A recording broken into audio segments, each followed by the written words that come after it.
Welcome to our channel. Today we how to transfer invoices and contacts from Xero to HubSpot, full guide step by step clearly. To transfer invoices and contacts from Xero to HubSpot, start by logging into your Xero account. Navigate to the Invoices section in Xero. Export your invoices by selecting the desired invoices and choosing the export option. Save the invoices in a compatible file format, such as CSV. Next, log into your HubSpot account. Go to the Contacts section within HubSpot. Click on the Import button to begin the import process. Select the option to import a file and then choose the CSV file you downloaded from Xero. Map the relevant fields from your Xero CSV to HubSpot fields. Review the mapping to ensure all necessary information will be imported correctly.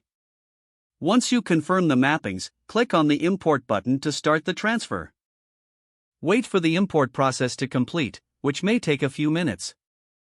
Next, return to your HubSpot dashboard and navigate to the Invoices section.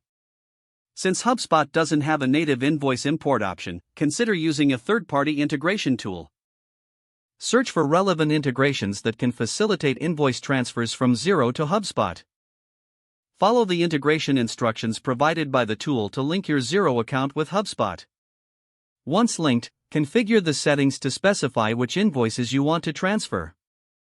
Initiate the transfer process through the integration tool, and monitor the progress. After the transfer is complete, check both your contacts and invoice sections in HubSpot. Verify that the data from Xero has been successfully imported and is accurately reflected in HubSpot.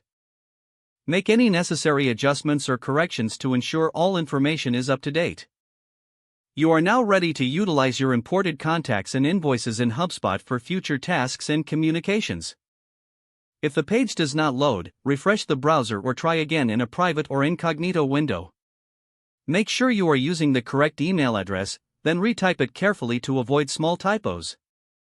If your password is not accepted, use the reset option and create a new strong password you can remember.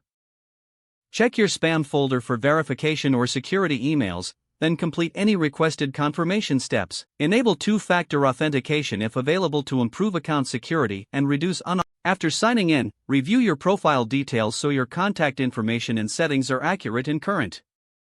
Don't forget to like this video and subscribe to our channel for more step-by-step tech guides.